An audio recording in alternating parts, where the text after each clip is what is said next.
Sanibonani Dumelang Majoro Bonjo Mambo vipi nazo esihamba phambili ngalesikhathi sokuthatha sikubeke kukho konke obekwenzeka kule mpelasonto.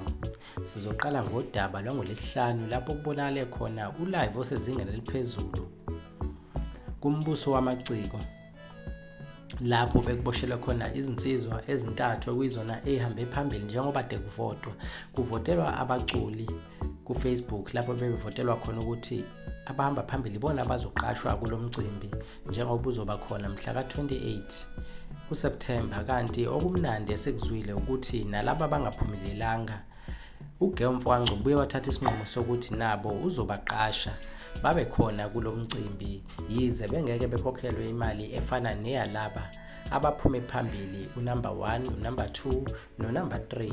Abantu abaphume phambili bathi uMaganga, uThisha, kuzoba Cabashe, bese kuzoba uMnyovu Yatinyela.